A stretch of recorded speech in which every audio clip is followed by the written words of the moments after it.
Everybody, how you doing this evening? It is February 21st in the evening, Wednesday. Um, Thank you guys for tuning in. A lot of people asking me about the intro. The intro is the supplication of Saint Jacob at the end, the very end of the Vespers for Friday. And welcome. I have with me a servant of Christ who has been on multiple times before. And for the Coptic Church, it is the feast of Saint Severus because we're in the evening, so it's the 22nd for them. And for in the Eastern calendars in general, the new day starts at sunset, right? In the Syriac Church, the feast of Saint Severus is this year. It would be on February 29th. So look out for something on the 29th for him too, and maybe other days throughout the year. Whoever doesn't know Saint Severus, we love him. He's a huge saint for us.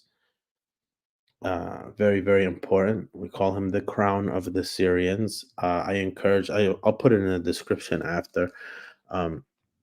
There's a movie, a Coptic made movie in Arabic with English subtitles. It's called Taj Syrian, the Crown of the Syrians, on YouTube. On the life of Saint Severus. It's a very good movie. I encourage it for everybody. Thank you guys again for tuning in. We have this presentation. It's a quick one on the life of Severus. Maybe we'll do it in parts. We'll see. But welcome, servant of Christ.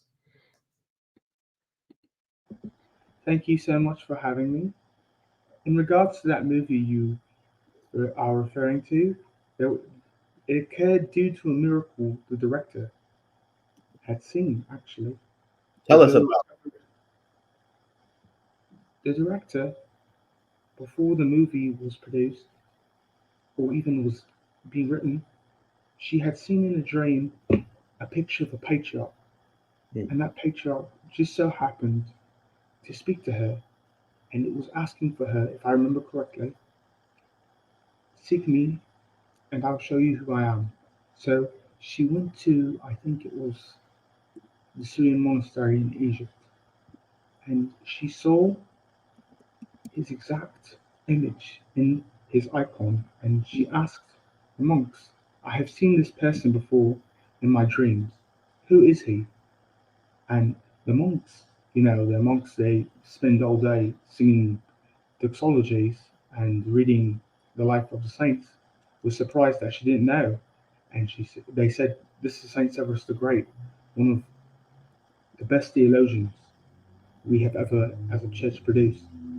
And that is how the movie was made, she goes more in detail in the beginning. Okay. All right. Thank you for sharing. I just put the link in the description to the movie.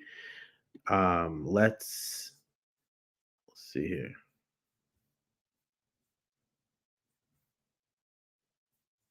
Okay. Let's start the presentation. So, again, I'd like to wish everyone a blessed feast of Saint Severus. This presentation is more of a response to those who accuse him of being unpatristic and a heretic. But first, before we move on to the theological slides, I'd like to. Daniel will know more about this because I just got the general Synaxarium entry for him on the first slide, but it's generally accurate. So he was born in 459 in the city. I'm not even going to attempt to pronounce that. In Asia Minor. Ozopolis. It's modern day Uluborlu. For anybody who doesn't know, it was the province of Pisidia at the time. I think today it's called Isparta province in Turkey. He was Greek, ethnic Greek. He was born to a Christian family. Some early hagiographies appear to disagree on this, but it's generally the consensus that his family was Christian and his grandfather was also named Severus. He rose to fame as a young monk, then deacon, then priest, for his great asceticism and also for his apologetics against the Chalcedonians. So He for became a us, monk, in our narrative of the story, he wasn't born a Christian. But go ahead, it's fine. he became a monk under Saint Peter the Iberian, who was a great anti-Chalcedonian. I think Saint Peter the Iberian was first either in Gaza or Jerusalem, but he was in some province of Palestine. And that's where Saint Severus first started his career. He was ordained a patriarch in 512. He was then exiled by Emperor Justin I for not agreeing to the formula of Hormisdas, and was then sent into exile into Egypt.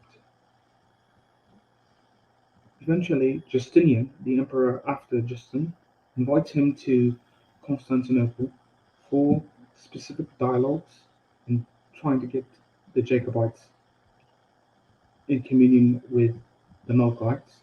But these talks end up going sour, and I think he gets put under house arrest in Constantinople. But the Empress Theodora, who was Orthodox in faith, ends up aiding his fleeing to Egypt once more. Daniel, if you have any commentary on this Yeah, rendition of his yeah. So I would recommend for anyone who wants to read on the life of Severus, Sebastian Brock. He has a book. It's called Two Early Lives of Severus, Patriarch of Antioch. That's probably the best book out there. There's also one called The Life and Works of Severus of Antioch. This is from the Coptic. But the one I mentioned from Sebastian Brock, this is from the Syriac. I think that's the older account because, as you guys know, he was the Patriarch of Antioch, right? Also, there is Severus of Antioch, His Life and Times by John Dalton, Yohanna Yusuf. So I think Brock. I personally I prefer Brock's work on Severus. I think it's the best one. He kind of um, filters out later hagiographical details that might not be authentic. He does a very good job with Ephrem's too. For Saint Ephrem, like I don't know if you guys know the kind of the later hagiographical stories where Saint Ephrem supposedly meets Saint Basil, or Saint Ephrem supposedly meets Saint was it Anthony or Athanasius, whoever it was. Like these are later additions. Like if we're talking about the actual historicity of the person. Brock does a good job with these things. So like with Ephraim and with Severus. So Severus is the book again. It's called Two Early Lives of Severus, Patriarch of Antioch by Sebastian Brock. You will see in the movie that we talked about earlier, the Coptic made movie, Severus, like the account that we have, wasn't born a Christian. He was actually a later convert to Christianity. And like servant of Christ said, he was a monk under Saint Peter the Iberian, who ironically is venerated in the Georgian Chalcedonian Church, but condemned by the rest of the Chalcedonians.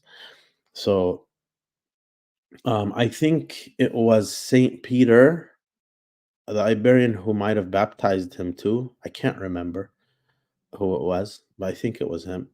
He was a peer of the saints of the Palestinian desert and Sinai, because that's where he was coming up as a monk. So he was very, very staunch non-Chalcedonian.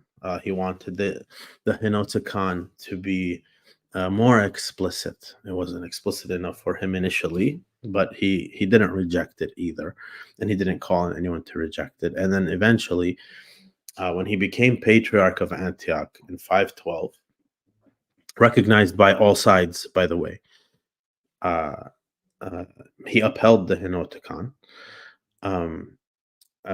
Emperor Anastasius, his plan actually for him was to make him Patriarch of Constantinople, but he ended up as Patriarch of Antioch.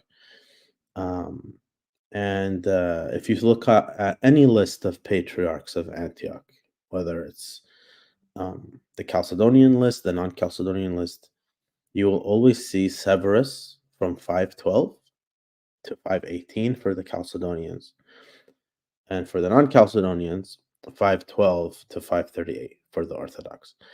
So, like the slide here shows, 518, he is exiled for not signing the Libellus of Hormisdas, the formula that says anyone who died outside of communion with Rome, even if he's a Chalcedonian, he's removed from the diptychs. The Chalcedonians signed, the non-Chalcedonians didn't.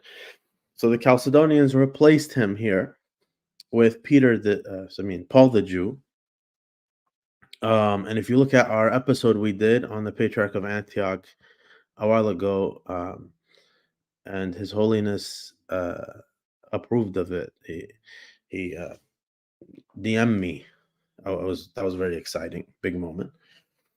So the Chalcedonian line, and you'll see an encyclical from His Holiness 2018 on the Feast of Saint Severus, where he says the Chalcedonian line begins illegal Chalcedonian line begins here, because the deposition of Severus in 518 was not canonical, so he was still the patriarch. And then they replaced him with Paul the Jew, an open Nestorian, who the Chalcedonians themselves eventually say was a Nestorian. And later on, Justinian, who the Chalcedonians venerate, even after Severus' exile, after 518 in the 530s, Justinian called Severus patriarch. So it's like everybody really, like, they knew who the real patriarch was. And then the bishops, in communion with the real patriarch, when he reposes, that is the continuation of the Synod of Antioch, who then elects the next patriarch. So then it shows who the line is and how the line stays continuing until today, His Holiness Mar Ephraim II, Patriarch of Antioch. Okay. Let's go to the next slide.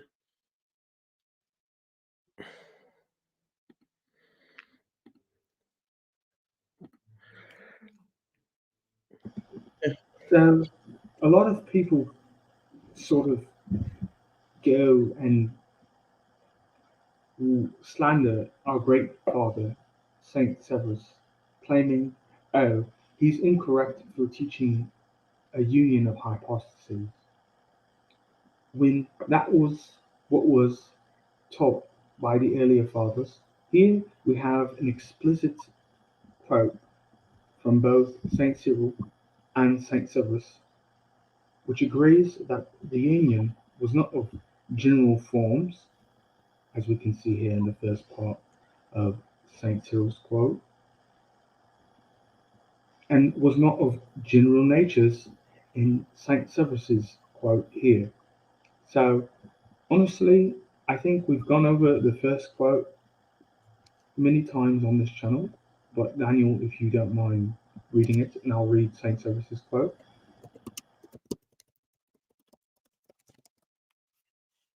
All right. Shadow of turning, nor did the word of God give up being what he is to be transformed into a fleshly nature, since he points out that God's form took upon himself the form of a servant. Let him go on and explain whether it was just these forms that came together by themselves, quite apart from their hypostases. Well, I reckon that even he would shrink from saying that, for it was not mere resemblances and forms, things with no hypostasis, that conjoined together to bring about the saving union. Rather, it was a convergence of the very things themselves of two hypostases. Then we can really have faith that a genuine incarnation took place. Saint Cyril against Theodoret, Defense 1, Defense of the 12 chapters. So let's see what Severus says right next to it. Accordingly, we say Oh, let me read it and you can explain. Accordingly, we say that from it and the hypostasis of God the Word, the ineffable union was made. For the whole of the Godhead and the whole of humanity in general were not joined in a natural union, but special hypostases. And the holy and wise Cyril plainly witnesses to us in that in the third chapter, or anathema, he spoke thus: whoever divides the one Christ into hypostases after the union, associating them in association of honor or of authority only, and not rather in junction of natural union, let him be anathema. we got a 2-for-1 deal from Saint Cyril, two Saint Cyril quotes. So we get the third anathema plus Saint Cyril's explanation of anathemas. So it's clear that the union was not of mere abstract generalities, since that wouldn't make any logical sense. Christ was a particular individual, Godhead, specifically the Son who incarnated, not just two abstract things coming and doing the actions of the gospel. And if we notice in both, they both put a special emphasis as on a union being of hypostases and not of generalities. So these two holy fathers are in complete agreement on what happened at the incarnation.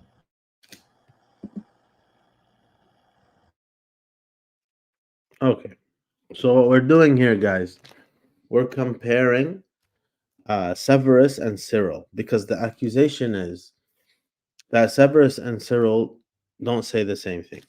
Now, to defend it is still even playing on their terms, but it's okay. We'll do it because they do say the same thing, anyways. And I'll read these two next to each other. And when I say they, I mean the enemies of Severus, the enemies of God, the enemies of orthodoxy. Okay, so this is Cyril again. Has been called the Lord of glory. How could anyone hesitate to call the Holy Virgin the Mother of God? Adore him as one without dividing him into two after the union. Then the senseless Jew shall laugh in vain.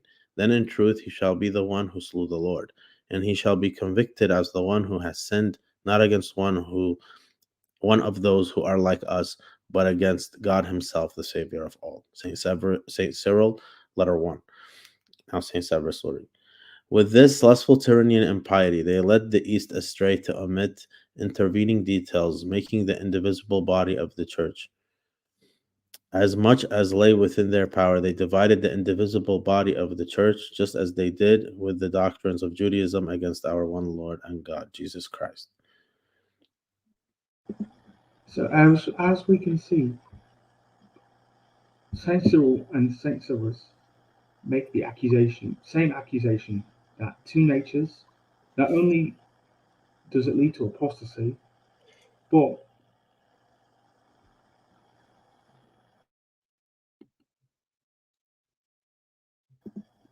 I apologize, that was very funny.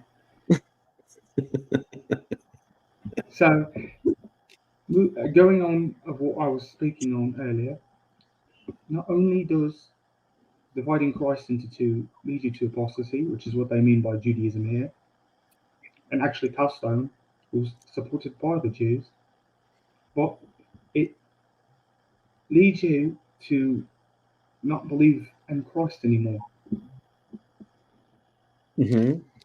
That's right. Moving on. So, Okay. this is more complicated, but we're going into their Mariology, which is exactly the same across All right. both states. Let's check it out. Imagine Imagine if someone were to say about a regular human being or a king, because of the king's soul, I revere his body. Because of the hidden, I worship what is seen. You'd probably correct them and say, what are you talking about? This is Saint Cyril talking, okay? The king is one person, even though he is composed of two parts, body and soul. So why are you confusing us by talking about a wearer and the worn, the hidden and the apparent, and confessing that you worship them separately? You are undermining the concept of union. The Holy Scriptures reveal to us one Christ and Lord, the Word from God the Father, together with his own body. Second tome against Nestorius, St. Cyril. Now, Severus. Behold, this is to recognize the difference in voices, not to confuse them, those from which Emmanuel is made, nor to divide, but to know the whole is one composite, who does not transform, change, or convert those things from which he is composed, and who jointly and perfectly receives and speaks the voices and appellations that befit humanity or divinity, who is not divided with the difference in voices. The reason why voices are preserved indivisibly, though they are different from each other, namely divine and human, is because one Christ is proclaimed from both and one nature of the incarnate Word.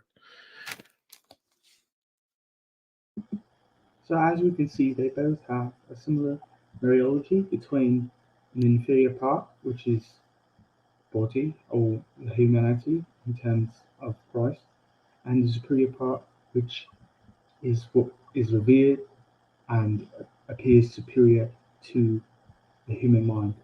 Both of these belong to the one word and they're not separated into two, as we can see at the end of each quote, where Saint Cyril accuses Nestorius of undermining the concept of union by trying to separate the parts, and from Saint Severus, who says that these things appear different due to the composition of two unlike parts. So it wouldn't be like one nature is doing one thing apart from the other, but it's the both, the one, saying these things according to his parts. When the discussion has considered, hold on, this is duality dissolves the union. The result of the union is one nature hypostasis. So we're going to see again comparing Cyril and Severus.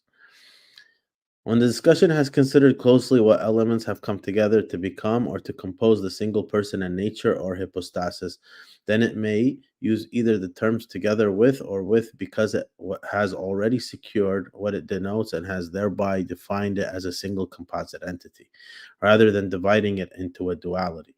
But once the hypostases have already been split into two, and then, as well as understanding each of them as a separate individual, one goes on to use these expressions together with or with. Then they would, in effect, indicate at least two entities, if not more, rather than a single composite entity. It would be like saying that a man's soul is to be honored together with his own body. If some of its honor belonged to the one man who derives from both elements, that is, if someone were to say that his soul is a single creature with his body, then he would not thereby be dividing the single man into a duality in any way at all. On the contrary, he would be demonstrating that he knew full well which elements he was derived from or which composed his nature. Saint Cyril to the bishops of the East, I think it's in that same book of the Refutations. For we must confess, this is Severus, for we must confess the one, our Lord Jesus Christ, out of two natures, the Godhead and the manhood, to be one and the same, invariably and unconfusedly, God and man, since not being again divided after the union, for duality is a dissolver of unity, although it is obscured by countless devices. For he who has been united is fixedly one, and does not become again two. For Christ is not divided, but is one person, one hypostasis, one incarnate nature of God the Word. That's the same. The theology, if you can, I mean, it's relatively clear, is the same. Duality, separating the parts, again, the elements, because elements compose what they are made out of. If you were to separate them numerically and keep them dual, you would effectively separate Christ into two individuals, not according only to Saint Severus, but according to Saint Cyril. As we can see, if you were to use the terms together with or with, they would indicate at least two entities, if not more, rather than a single composite entity. Saint Severus reaffirms this dogma, and not only are they reaffirming each other's dogma, they uphold that the category is exactly the same of what they are united. Both say single person, nature, or hypostasis. And I wish the quote was underlined for Saint Severus, but he says it towards the end. So once again, as we can see, the theology is exactly the same.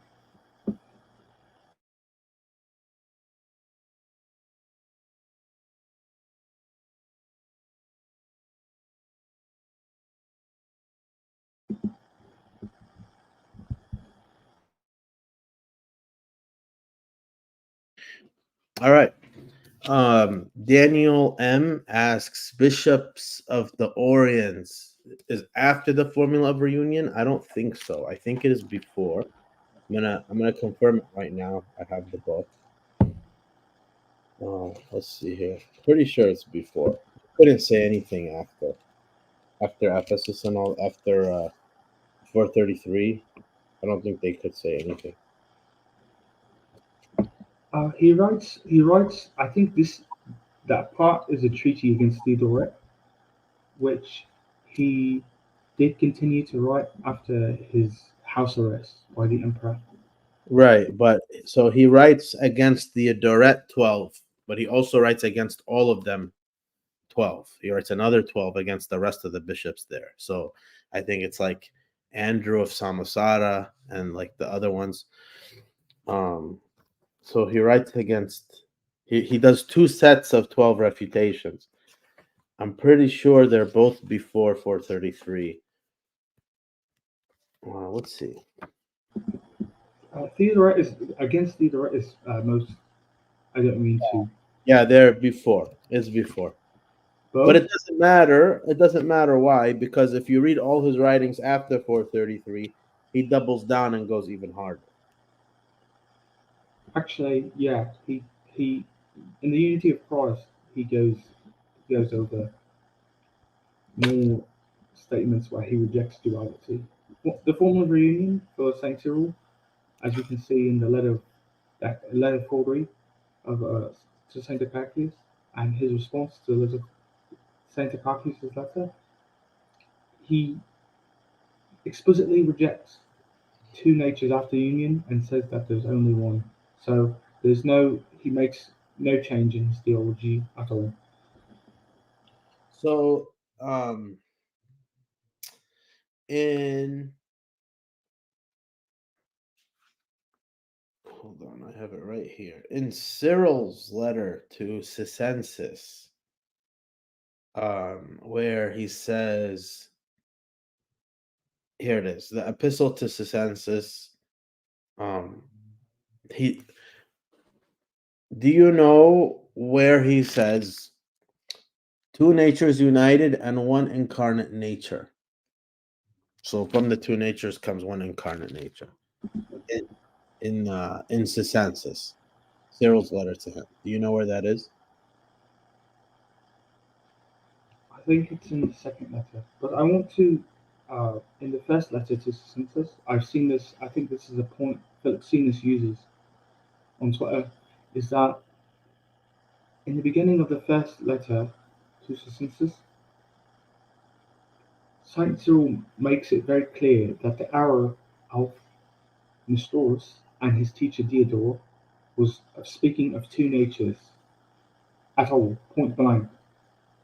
So speaking of two natures without the qualifier of in theoria, per the first letter, is precisely the error Nestorius fell into. Yeah, So the theology wouldn't have changed at all. right. So the second letter of Succintus quote I could probably find relatively quickly if you want me to, and I could text it to you. Yeah, yeah. You want me to read this? Go ahead. Okay.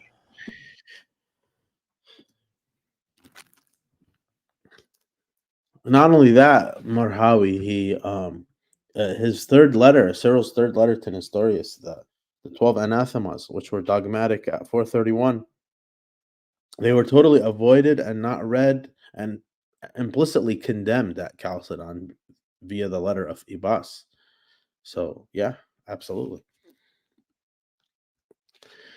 He was confident. This is Cyril. He was confident he rose. No, Saint Gregory. Sorry, this is Saint Gregory the theologian, Nazianzus. He was confident he rose again. He ascended, belonged to the inner treasure, and then they accuse us of introducing two natures, separate or conflicting, and of dividing the supernatural and wondrous union. I think this is in the anathemas, if I remember correctly. This is also from Gregory's 10 anathemas. All right. This is Gregory of Nyssa now. So, how could the unity be separated into a duality, since no numerical distinction can be made? All right, Severus. But if we speak of two natures after the union, which necessarily exist in singleness and separately, as if divided into a duality but united by a conjunction of brotherhood, if we ought to call such a thing unity, the notion of difference reaches to the extent of division and does not stop at natural characteristics. So, Severus, if you guys don't know, Severus was a huge fan of the Cappadocians. That's who he read mainly. He focused on them. They were his foundation in learning patristics. Okay. I'm reading through actually Contra Grammarian, which is where I and my associate found some of the quotes that were used here. Actually, there's a part Contra John where he only cites Saint Basil for Yeah, his refutations of Chalcedon. Like he's like this is like a whole chapter just using the Cappadocians. right. Basil was his number one. Basil was his number one, and then the Gregories. That was his school of thought for Severus. So as we can see here, not only does Saint Cyril say that numerical distinction dissolves the union, but even the Cappadocians who were before Saint Cyril, and of course are loved by the Chalcedonians. The first quote from actually these two quotes from both the Gregories are against Apollinaris. So it's very funny if you read the Cappadocians against Apollinaris, it appears that they accuse him of severing the manhood from the Godhead and they accuse him of being a Diophysite, or they affirm that they maintain the true unity of Christ, which is the reverse during the Nestorian conflict, where they accused the Orthodox of being Apollinarians and themselves of maintaining a true so-called prosopic union. So, the 10 anathemas of Saint Gregory, although like usually they're found in anti-Apollinarian texts, but they are actually aimed at Diodore of Tarsus. At least eight of them, eight of the 10 are at Diodore of Tarsus. The other two Okay, therefore Apollinarius. So for Gregory, he was very concerned with this Diophysite heresy. Absolutely. Okay. More on Saint Gregory the theologian's Neophysitism on the way. Okay. Let's see. Not in this stream, but soon. I Saint apologize for it. Severus' teachings, two natures with two operations causes two sons. I write your reverence for all. Let everyone be forced to publicly anathematize the dogmas of Nestorius and Theodore. This is Saint Acacius of Miletus. Especially those who say two natures after the union. Two natures after the union. Properly, each one working.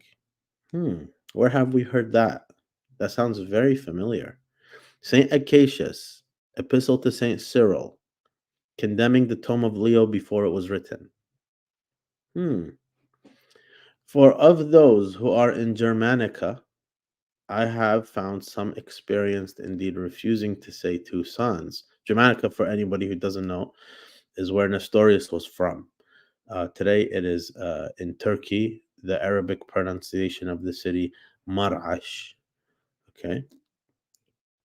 Um, so indeed refusing to say two sons, like the Chalcedonians, right? Oh, this is all before that stuff. We're reading something before that happened.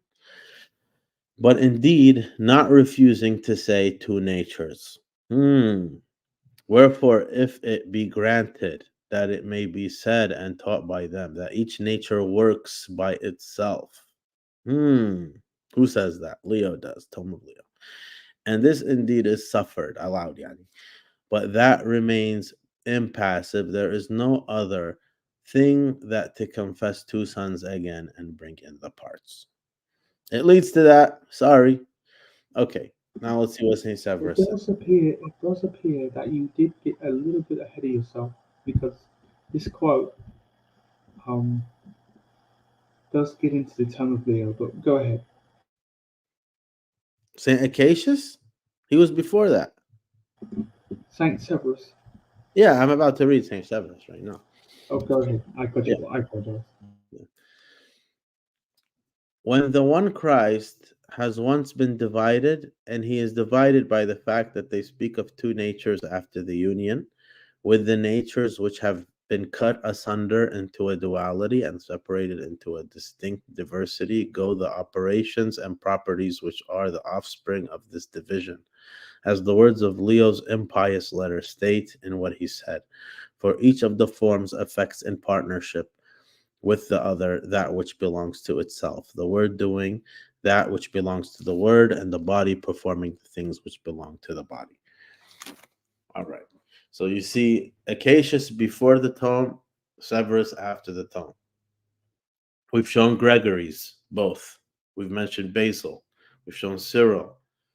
Uh, so we have Miaphysite fathers before and Miaphysite fathers after.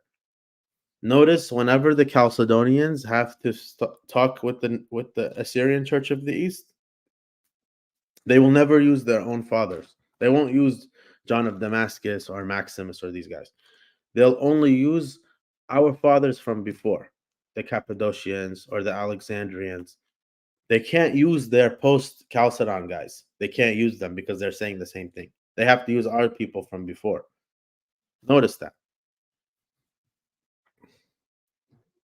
I find it strange that Saint Acacius refuted the tome of Leo before the tome of Leo came out. It's like he knew eventually somebody, the Antiochian schools, would come through and try to accept the heresy again. Well, lucky for us, we have Saint Severus affirming Saint Acacius's and Saint Cyril's orthodoxy, while the Chalcedonians no longer have any defenders of true single subject Christology. Questions for those who blaspheme this honorable saint from Philoxenus and Egan. Uh, uh, uh, Philoxenus and Egan, who are you referring to? Felixinus from Twitter, Oh, and Aiden from Discord. okay. Okay. So these are modern questions for those who blaspheme our saint. Where do the natures subsist? If they subsist in hypostasis, why are they enumerated outside of it, each one having their own operation? What is union? What united, common or individual substances? Chalcedon and Chalcedonian fathers say Christ is the two natures after the union. What are their metaphysical categories? For Christ is not only out of, but also in these parts, and what is still more proper to say, Christ is these parts Maximus. Okay, the letter 15. Now, John of Damascus, he says this: Christ, one Son, one Lord, one hypostasis out of two natures, and two natures, and in two natures after the union. For if you never confess that Christ has two natures, why do you pointlessly say that he has one nature after the union?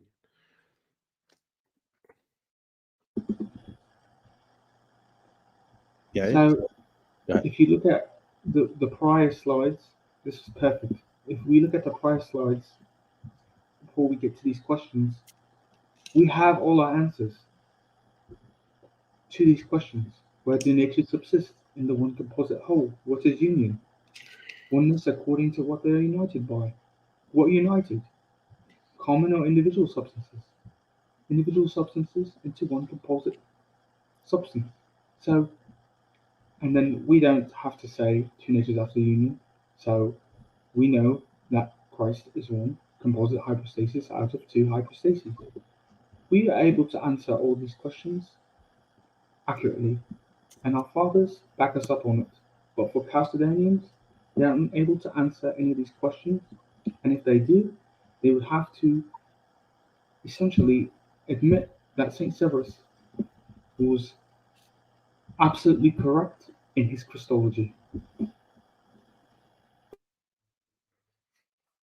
All right. Okay. So we're done with the slides. So then and then we have, by the way, I think I don't know if I think we have two more episodes with for on Sam Shamoun's channel to wrap up our set. I don't know when they're gonna be.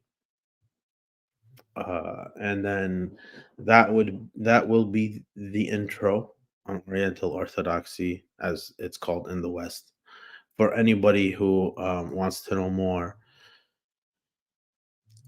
um, keep watching the Lions Den. We're gonna keep putting stuff out for you guys.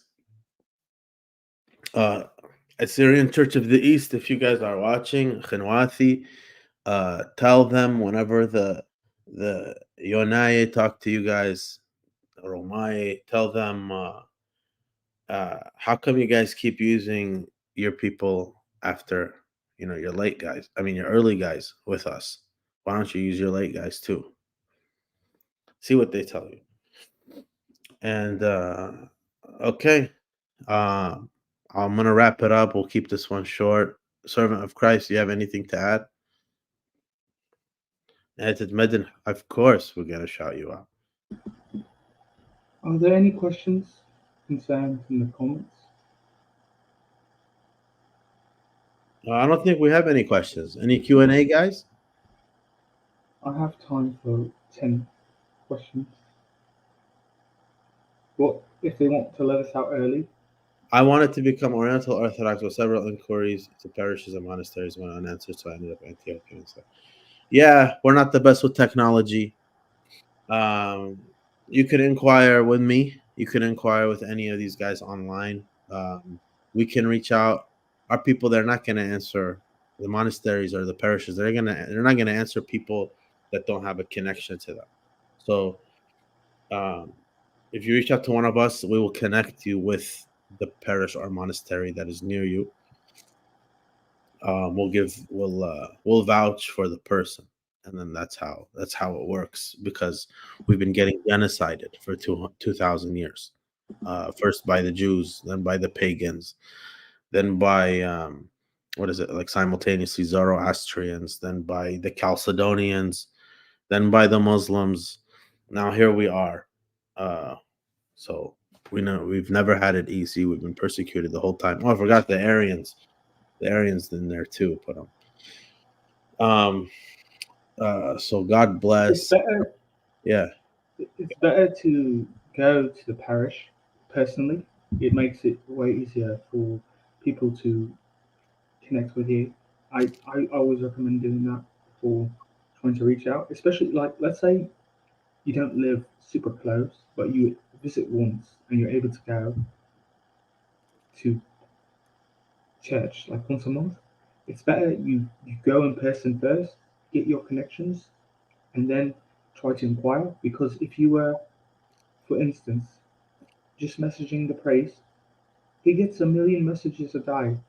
It's very hard. He has like 300 families so to take care of, and people coming in, coming out of his parish, and joint stuff to do with the bishops.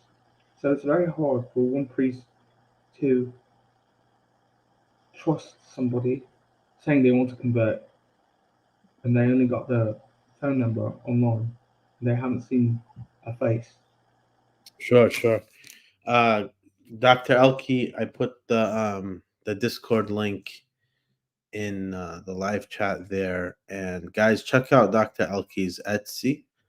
Um, she makes amazing icons, Oriental Orthodox icons. I don't remember the name, but check it out. And then let's see. I wanted to also tell you guys, keep an eye out for uh keep an eye out for future episodes of she put the link. Dr. Elke, if you can put the link for your Etsy, we'll share it. ساكنة قريبة منك مينا. Okay. بنفس الولاية. So and then I'll send I'll send you also our series that we did on Sam Shamoun's channel. I'd love to get your thoughts on it. So thank you guys again. And look out for future episodes.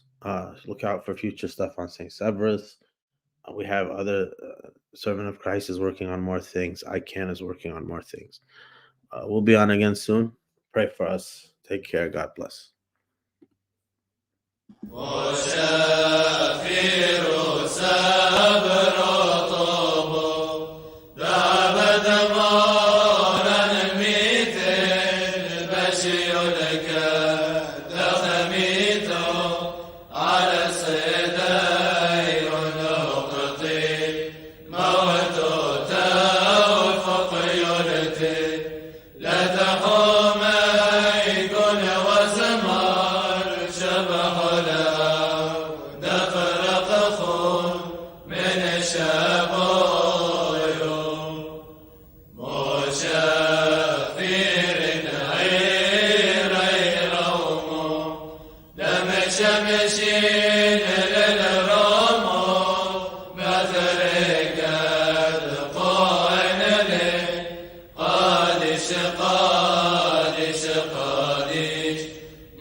Shabbat.